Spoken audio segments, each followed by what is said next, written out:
Bienvenue dans cette nouvelle édition du QG News. Au sommaire, tournée du roi du Maroc Mohamed VI en Afrique de l'Est. Une visite qui a débuté par le Rwanda où plusieurs accords de coopération économique ont été signés. Le président centrafricain Faustin Archange Touadéra s'adresse à la nation. Le chef de l'État a appelé la population à adhérer pleinement au processus de paix et de réconciliation. Et le Bénin interdit l'importation par voie terrestre de 15 grands produits de consommation. D'après la direction de la douane, il s'agit de mettre fin au non-respect de la réglementation en matière de produits taxables dans le pays.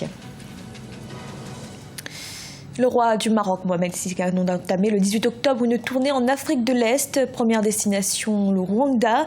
Ce mercredi, 19 accords socio-économiques ont été signés, avec notamment la création d'un fonds mutuel africain.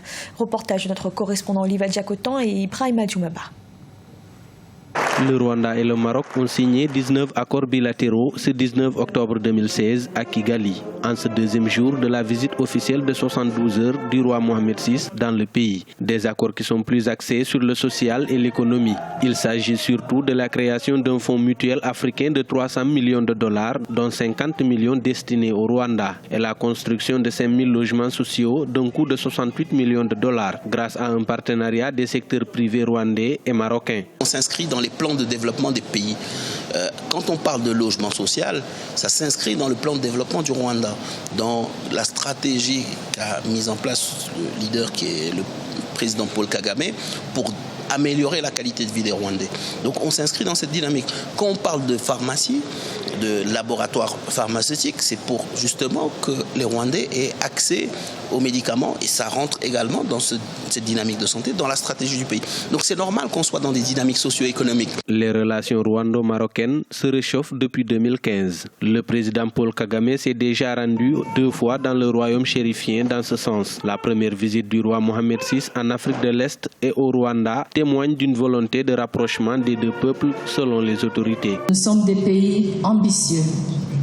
Nous sommes des pays qui mettons l'accent avant tout et pour tout sur nos populations. Malgré la distance géographique, le Rwanda et le Maroc sont des pays destinés à avancer et nous avons voulu avancer ensemble. Après le Rwanda, la délégation du souverain chérifien se rendra en Tanzanie et en Éthiopie. Des visites pour mieux investir dans la région est-africaine. Au Niger, le président Mahamadou Issoufou a procédé ce mercredi à un remaniement du gouvernement. Le Premier ministre Brigui Rafini est reconduit dans ses fonctions.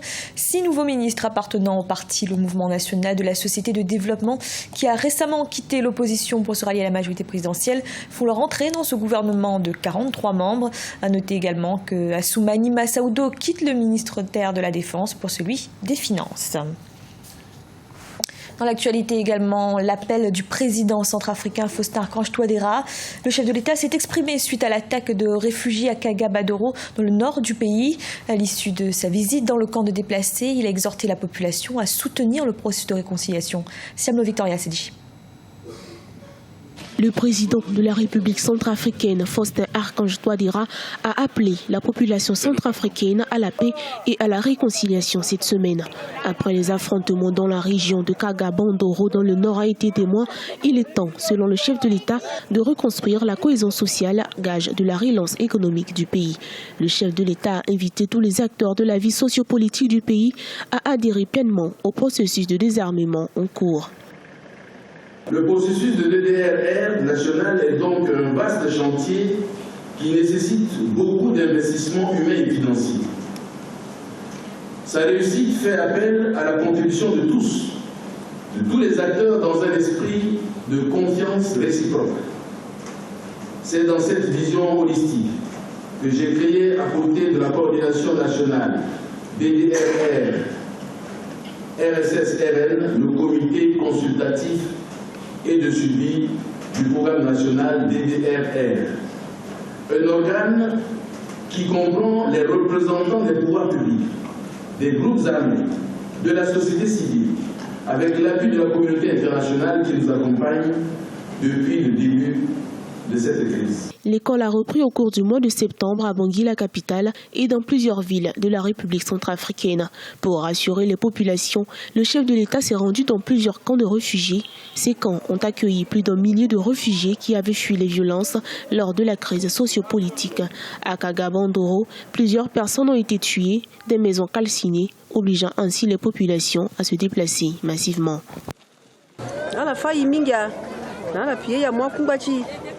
Ils nous ont tués, pillés et pris toutes nos affaires. Regardez où nous sommes en ce moment. Nous dormons dehors, nous dormons sur le terrain.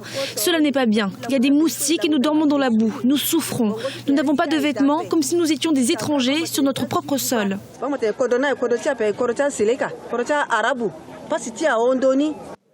Le gouvernement centrafricain s'engage à renforcer les mesures de sécurité et accroître l'aide humanitaire. Avec la fin de l'opération Sangaris annoncée pour la fin du mois d'octobre, les autorités espèrent une réelle implication de toute la classe politique pour un retour définitif à la paix, aussi bien à Bangui que dans les autres régions du pays. Au Burkina Faso, le colonel Mamadou Bamba, l'officier qui avait annoncé le coup d'État du général Gilbert Diendéré en direct à la télévision nationale le 17 septembre 2015, est désormais en liberté provisoire. Au total, 85 personnes ont été inculpées dans le cadre de l'enquête sur ce putsch. Une quarantaine d'entre elles ont été libérées. Birama Saonera. Au Burkina Faso, la remise en liberté provisoire des inculpés du putsch manqué de septembre 2015 se poursuit. La justice militaire a accordé la liberté provisoire au colonel Mamadou Bamba. Il s'agit de l'officier qui avait annoncé le coup d'État en direct à la télévision nationale du Burkina, la RTB.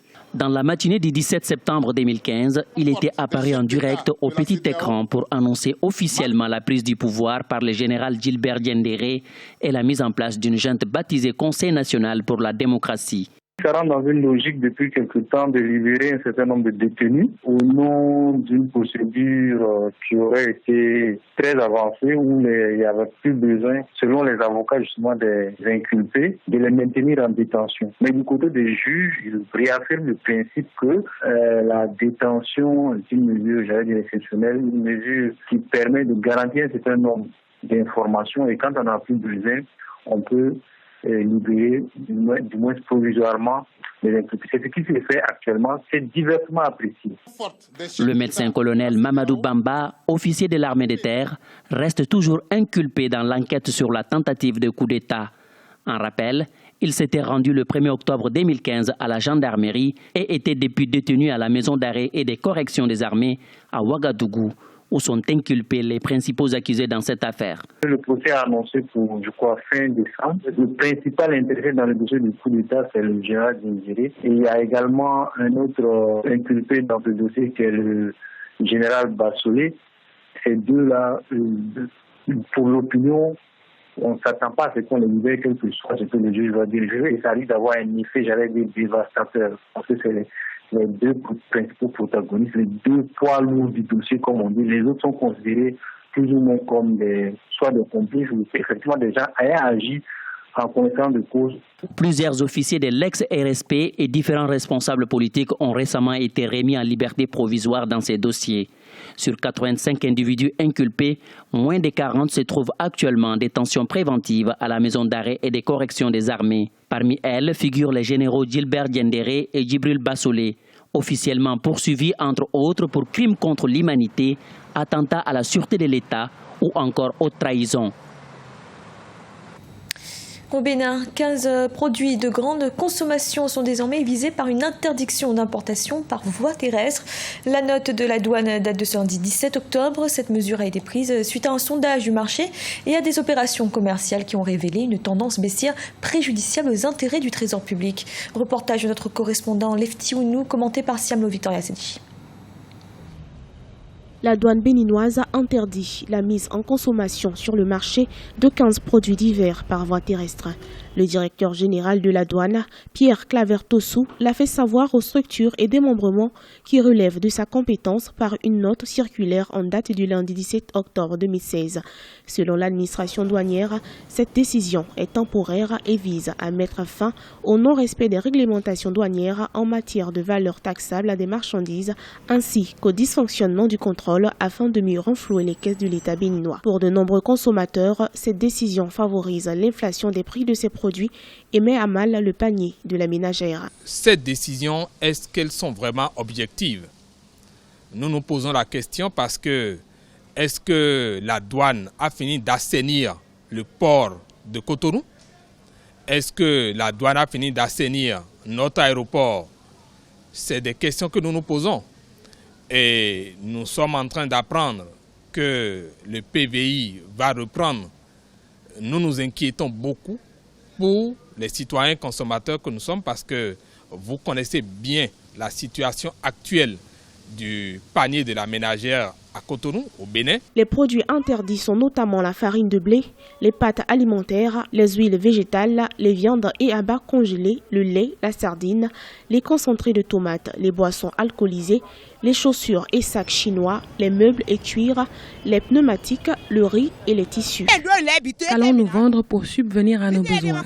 Cette décision ne favorise-t-elle pas l'installation de la famille dans notre pays?